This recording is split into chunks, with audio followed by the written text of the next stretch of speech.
The grand chamber of the Galactic Council glittered with the light of 1,000 stars, its walls adorned with the symbols of the 17 ancient species that had ruled known space for over 50,000 years. The human delegation stood at the center of the circular floor, their small forms dwarfed by the massive alien representatives who looked down at them from elevated platforms. Ambassador Kim straightened his formal diplomatic jacket, trying to hide his nervousness. This was humanity's big moment, first contact with galactic civilization, after centuries of wondering if we were alone in the universe. The discovery of the alien beacon near Neptune just 5 years ago had changed everything. Earth had unified, pooled its resources, and built its first faster-than-light ship just to make this meeting happen.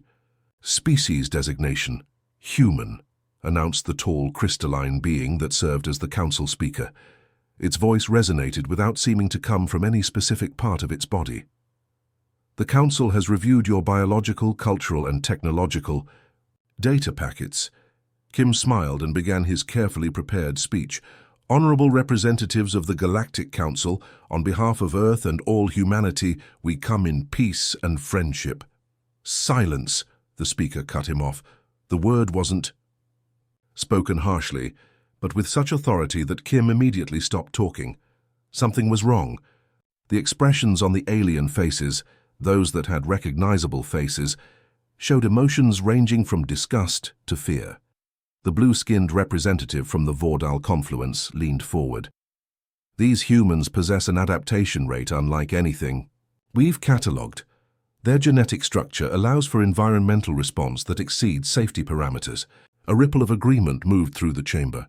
The bulbous representative from the Mect Dominion raised several appendages. Their history reveals constant warfare, yet rapid technological advancement during these conflicts. They developed atomic weapons, then computer networks, then primitive AI, all while still fighting among themselves. Kim tried to speak again. With respect, all species have difficult periods in their history. Their minds seek patterns where none exist, continued another council member, ignoring Kim completely. They form irrational attachments to concepts. They continuously push boundaries without understanding consequences. The delegation's science officer, Dr. Han, stepped forward. Please, if you'd just allow us to explain our peaceful intentions. The speaker's crystalline form pulsed with light. A vote is called, on the matter of Earth integration, isolation, or probationary status. Kim felt his heart sink. This wasn't a welcome ceremony. It was a trial, and they were already at the sentencing phase. One by one, the council members voted. Not a single vote came for probationary status. The vote is unanimous, the speaker announced. Earth is to be isolated. An interdiction field will be established at the boundaries of the Sol system. All faster-than-light technology will be confiscated. No human vessel will be permitted beyond the field. No council vessel will be permitted entry except for monitoring purposes. The human delegation stood in stunned silence. Lieutenant Zhou, their military attaché, clenched her fists. You can't just trap us in our own solar system. We have rights as a sentient species. Your rights extend to continued existence, the speaker replied coldly. Many on this council advocated for more permanent solutions to the human question. A chill ran down Kim's spine. They had been discussing extinction. The interdiction field will be fully operational within 30 Earth days, continued the speaker. Your delegation will be returned to your planet immediately. This session is concluded. As council guards moved to escort them out, Kim made one final desperate attempt. Please reconsider. We can learn from you, change our ways. The Mect representative made a sound that might have been laughter. That adaptability is precisely what makes you dangerous. You change too quickly, think too unpredictably. The galaxy requires stability, not chaos. As they were led back to their ship, Kim looked at the faces of his fellow delegates. Dr. Han looked shell-shocked. Lieutenant Zhou was furious. The others seemed lost, confused. What do we do now? Asked Communications Officer Park, her voice barely above a whisper. Kim stared out the viewport at the magnificent council station that had represented so much hope just hours ago. We go home. We tell Earth what happened. And then... And then? Joe prompted. Kim's expression hardened. And then we prove them wrong. They think our adaptability is dangerous. Fine. We'll adapt to this situation too. As their ship departed, escorted by 4 Council vessels, Kim watched the stars blur past. The Council had made a critical mistake today. They hadn't contained a threat, they'd created one. Humanity wouldn't accept imprisonment in their own solar system. They would find a way out, a way around the Council's rules. The Council feared human unpredictability. They hadn't seen anything yet. The old memorial stood in the center of New Geneva, a stark reminder of humanity's greatest humiliation. 50 years had passed since the Galactic Council had sentenced Earth to isolation, trapping humanity within the boundaries of their own solar system. But where visitors saw a monument to defeat, the people of Earth saw something else. A challenge. Doctor, Park rubbed his tired eyes as he stared at the holographic equations floating before him. At 68, his hair had gone completely grey, but his mind remained as sharp as when he'd been a young physicist fresh out of university. For 15 years, he had been studying the interdiction field that surrounded the solar system, probing its every weakness. "You should get some sleep," said his assistant, bringing him another cup of coffee. "I'm close to something," Dr. Park muttered, manipulating the equations with practiced gestures. "The field blocks conventional matter and energy perfectly. It prevents radio signals, light-based communications, and anything using standard physics. But there's something odd about its behavior regarding quantum states." The United Earth. Federation Laboratory hummed with activity, even at this late hour. After the exile, nations had put aside their differences and united under a single banner. The entire planet now worked with a common purpose, to break free from their cosmic prison. "Look here," Dr. Park pointed at a particular equation.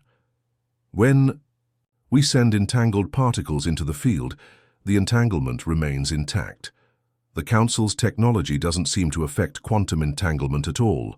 His assistant's eyes widened. "You mean we could communicate through the field? Send messages to the outside?" Dr. Park smiled. "Better than that, I think we could send ships through." 3 months later, in a hidden base beneath the lunar surface, Captain Lee inspected her crew. 6 of Earth's finest stood before her, preparing to embark on humanity's most daring mission since the exile. "You all know the risks," she said, looking each of them in the eye. "Dr. Park's quantum slip technology is still experimental. If it fails while we're passing through the interdiction field—" "We knew the risks when we volunteered, Captain," said her pilot. "We're ready." The ship, dubbed Mockingbird, didn't look impressive. It was small, designed to evade detection rather than impress. But its engines operated on principles the Council had never explored. Technology born from 50 years of humans being forced to think differently, to adapt to their imprisonment. "The quantum slip drive is ready," reported the engineer. "We can make 5 jumps before needing to return for recharge." Captain Lee nodded. "Then let's make them count." The launch went undetected by the Council's monitoring stations. As they approached the interdiction field, Lee felt her heart pounding. If Dr. Park was wrong, they would be scattered at the atomic level. "Activating quantum slip drive," announced the pilot. The ship shuddered. Through the viewport, Lee watched as space itself seemed to fold around them. For 3 terrifying seconds, reality blurred. Then, suddenly, stars again. Different stars. "We're through," whispered the pilot. The crew erupted in cheers, quickly hushed by Lee. "We celebrate when we get back home," she reminded them. "Now we find out what's really happening out here." What they discovered over the next 2 weeks shocked even the most cynical among them. The Galactic Council's rule was far from the benevolent guidance they claimed. Younger species were kept in technological servitude, their resources harvested to maintain the lifestyles of the 17 elder races. On their 4th jump, they detected a small ship under attack by Council enforcers. Without hesitation, Lee ordered intervention. The Mockingbird's weapons, designed to fight an enemy who didn't know they existed, made short work of the surprised Council ships. The rescued vessel contained refugees from Nirella, a world stripped of resources until it could barely support life. The Nirelians, slender, blue-skinned beings with large, expressive eyes, couldn't believe humans had come to their aid. The council told all worlds that humans were dangerous monsters, explained the Narration leader, as their ships hid in the shadow of a rogue planet. They said you would destroy galactic civilization if released. And what do you think? Asked Lee. The Narration studied her face. I think perhaps the council fears you because you might actually help those they oppress. When the Mockingbird returned to Earth, bringing with them the Narration refugees, it changed everything. Humanity was no longer alone in their struggle. More importantly, they had proof that the council was lying about their benevolence. Within months, the quantum slip technology allowed for reliable communication with other oppressed worlds. Within a year, more ships slipped through the barrier, making contact with dozens of species who had been told humans were dangerous savages. We need to build more ships, President Jun told the Global Assembly. Not for war, but to help those who suffer under council rule. We'll show the galaxy what humanity truly stands for. In underground bases on Earth, Mars, and several moons of Jupiter and Saturn, a fleet began to take shape. The Council, believing humans safely contained, never detected the growing rebellion brewing within their perfectly maintained prison. Dr. Park, now working with scientists from 3 different alien species, developed even better ways to slip through the interdiction field. Captain Lee trained new crews, teaching them how to navigate the dangerous political landscape outside. The Council made one critical mistake, Dr. Park told a group of young engineers.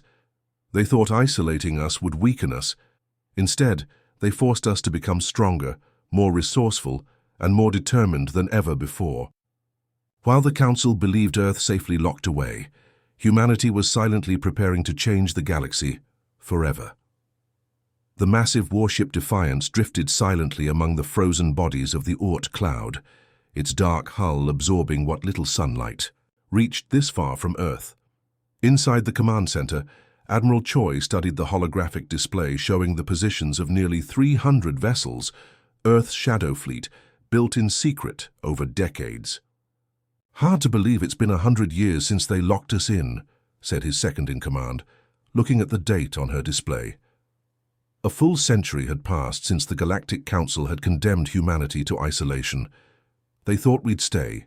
Put, Choi replied, his weathered face illuminated by the blue glow of the tactical screen. They never understood what happens when you back humans into a corner. What had begun as small reconnaissance missions had evolved into something far greater.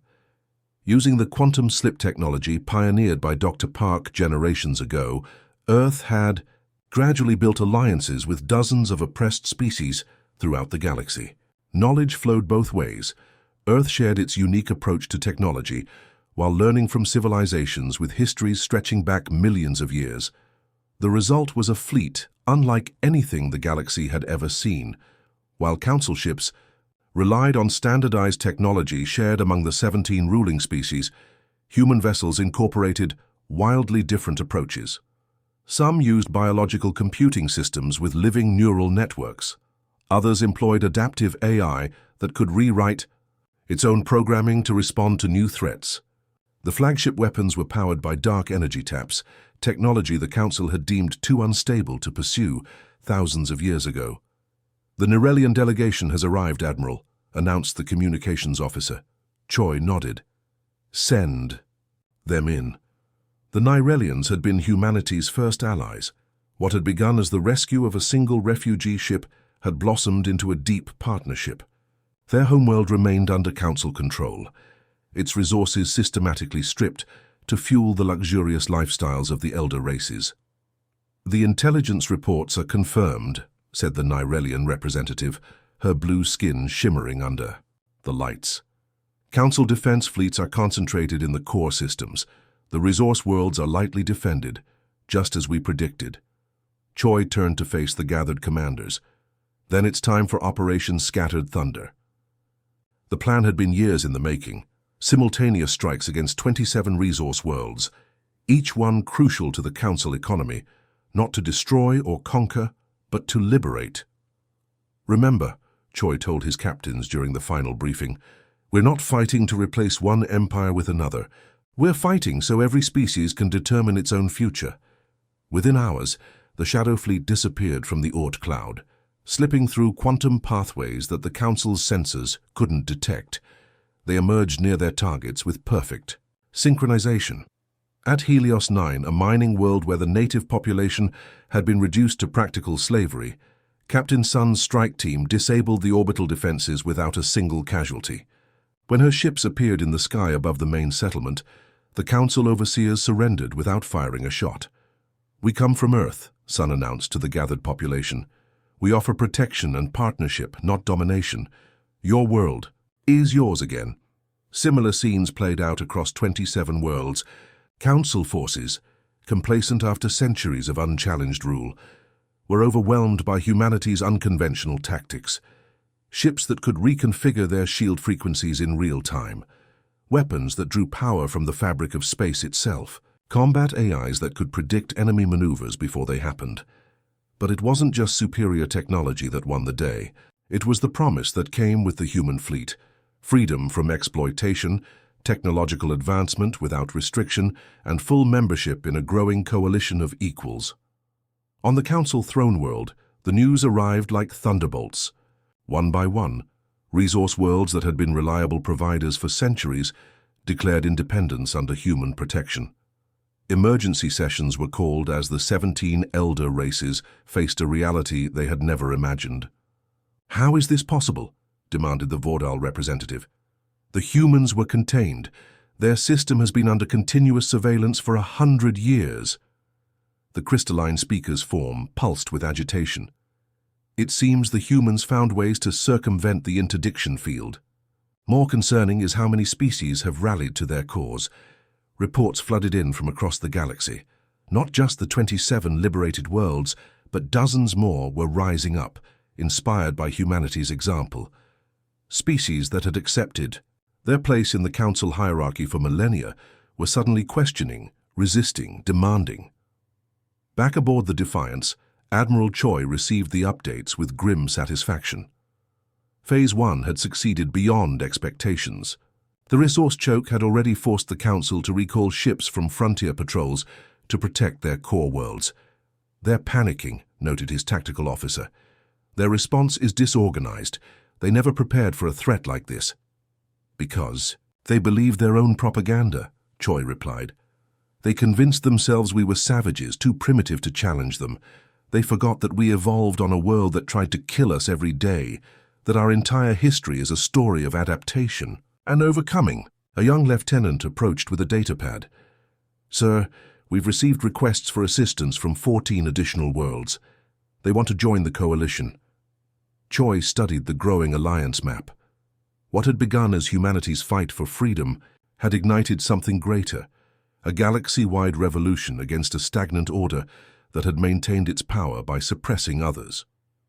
"The Council thought they were containing a threat when they locked us in Sol," he told his crew. "Instead, they gave us 100 years to prepare, to build, to plan. And now the storm they feared has arrived, not just humanity, but every species they've ever exploited." As the Defiance prepared to jump to its next objective, Choi looked at the stars on his viewport. For the first time in a century, humanity's future wasn't confined to a single solar system. The prison had become a crucible, and what had emerged was something the galaxy had never seen before, a force for change that could no longer be contained. The emergency alarms blared throughout the human outpost on Verity Station. Commander Jin rushed through crowded corridors as civilians headed for evacuation ships. Through the viewport, she could see the massive Council warships emerging from hyperspace, dozens of them, their hulls gleaming with the polished perfection of a civilization that had ruled uncontested for millennia. "How many?" she asked, reaching the command center. 37 capital ships," her tactical officer reported grimly. "The Council's finally taking us seriously." After Operation Scattered Thunder liberated 27 resource worlds from Council control, the 17 elder species had finally stopped dismissing humanity as a minor nuisance. The full might of the Galactic Council, a military force that had maintained order across thousands of star systems for over 10,000 years, was now focused on crushing the human rebellion. "Evacuation status?" Jin demanded. 80% complete. "We need 10 more minutes," she nodded. "We'll give them that time. All defense systems to maximum. Prepare for impact." The station shuddered as the first barrage hit. The shields held, but the power grid fluctuated. Jin knew they couldn't withstand this kind of firepower for long. Verity Station had never been built as a military fortress. It was a diplomatic outpost, a place where newly liberated worlds could coordinate with the human fleet. "Council ships are launching boarding parties," reported the security chief. Jin's expression hardened. "Activate the station's defense protocols. We're not making this easy for them." The Liberation War, as humans called it, had begun in earnest. Across the galaxy, similar scenes played out as Council forces struck at human outposts with overwhelming force. The initial weeks saw painful losses for the Coalition. Outposts fell, ships were destroyed, liberated worlds were recaptured, their populations punished for their brief taste of freedom. But humanity had spent a century preparing for this moment. As Council forces pressed their advantage, they found themselves drawn into a type of warfare they had never experienced. Humans didn't fight like the Council expected. They didn't follow the established rules of galactic combat. When Council fleets gathered for major offensives, they would arrive to find their targets already evacuated. When they established bases on recaptured worlds, those bases would suffer catastrophic system failures caused by code that rewrote itself to evade detection. Supply lines were disrupted by small, nimble ships that appeared and disappeared using quantum slip technology the Council couldn't track.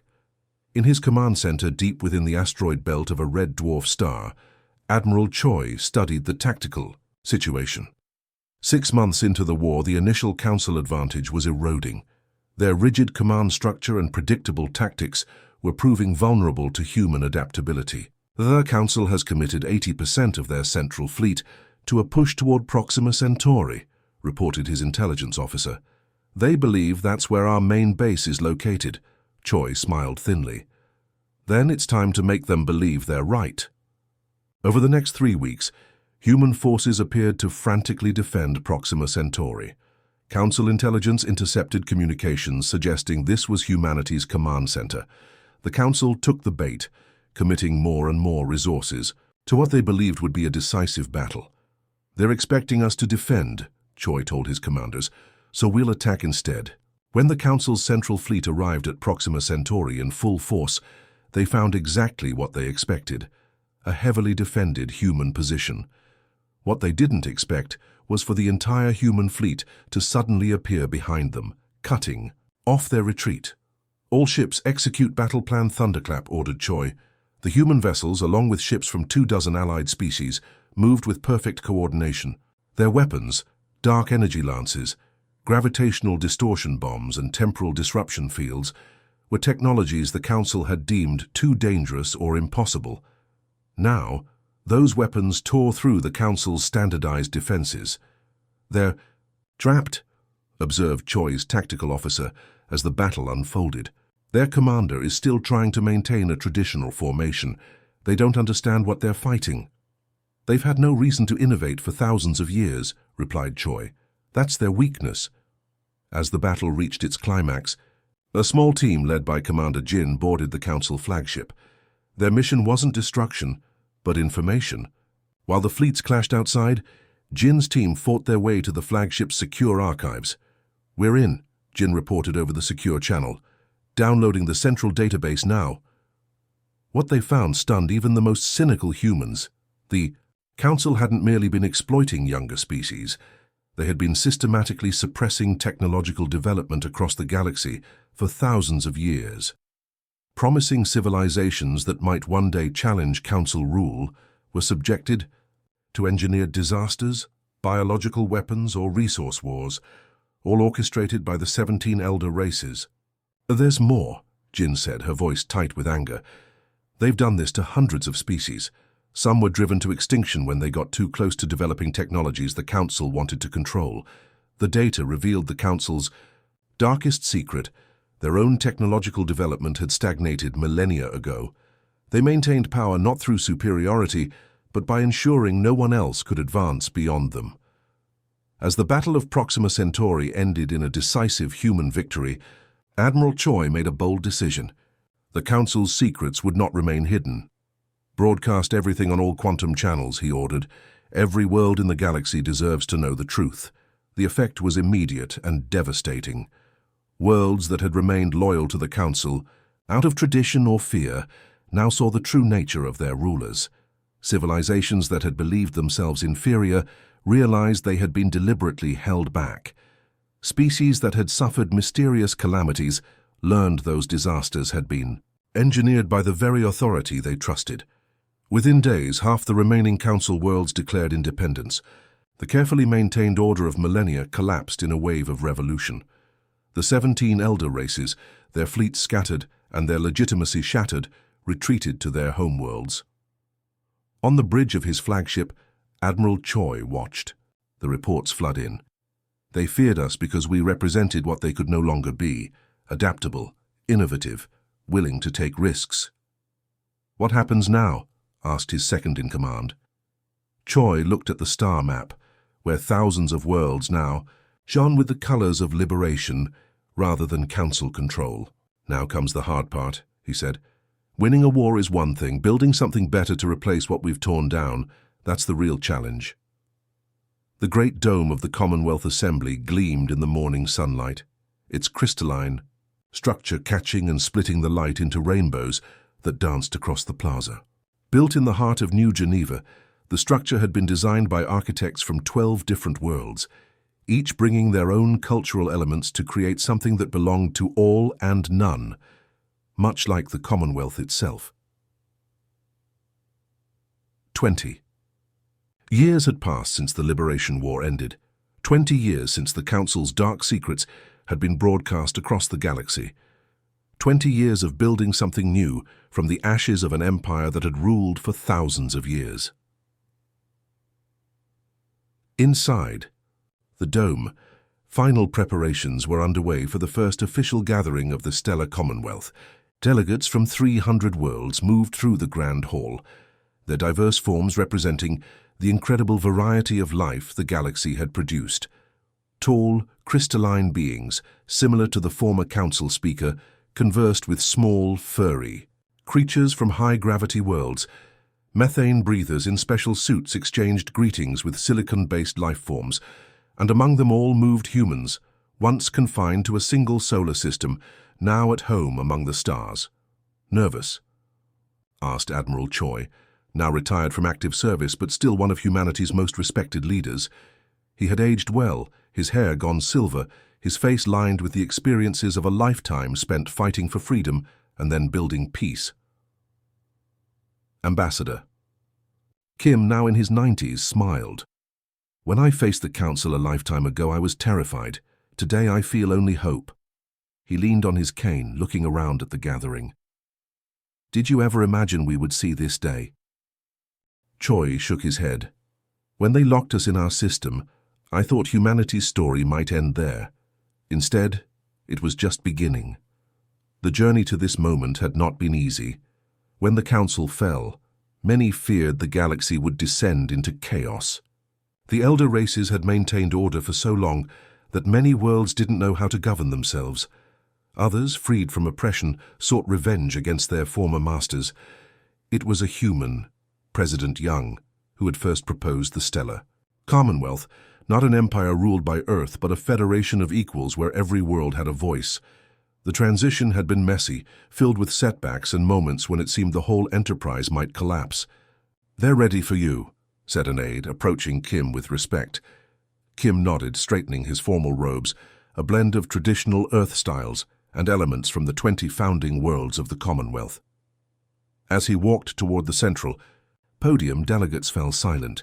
Many had traveled for weeks to reach Earth for this historic occasion.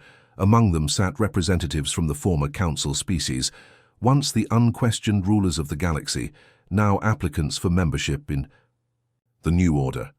Their arrogance had faded, replaced by a cautious humility. Some still resented humanity's role in their downfall, but most had come to recognize that the Commonwealth offered something their old empire never could: a chance to grow rather than merely maintain. Kim stood before the assembly, his voice, amplified to reach every corner of the vast chamber. 170 years ago, I stood before the Galactic Council as a representative of Earth. I came offering friendship. I was met with fear and contempt. He paused, letting the words hang in the air. Today I stand before you not as a representative of Earth alone, but as a citizen of something far greater, a community of worlds united not by dominance but by choice. The hall remained silent, every being focused on the elderly human who had witnessed both humanity's greatest humiliation and its ultimate triumph. The council believed that difference was dangerous, Kim continued. They saw our human adaptability as a threat because it didn't fit their model of how species should behave. For thousands of years, they maintained their power by ensuring no one deviated from the path they set, by crushing innovation and punishing creativity. He gestured to the diverse gathering before him. Look around you. In this room are beings who breathe methane and others who process silicon. Some of you experience time differently than I do. Others perceive colors I cannot imagine. We have different histories, different biologies, different ways of thinking. And that diversity is our greatest strength. Kim's voice grew stronger. As he spoke, the passion of a lifetime flowing through his words. The Commonwealth isn't perfect. We've made mistakes these past 20 years, and we'll make more in the future. But our foundation is sound. We believe that every world has the right to determine its own destiny. We believe that knowledge should be shared, not hoarded. We believe that our differences make us stronger, not weaker. He turned to face the section where the former council representatives sat. To those who once ruled us, I say this: you are welcome here, not as masters but as equals. The path to membership is open to you under the same terms as any world. Your ancient knowledge and experience are valuable, but they will be shared rather than used as tools of control. Kim's eyes swept the assembly once more. They cast us out because they feared what we might become.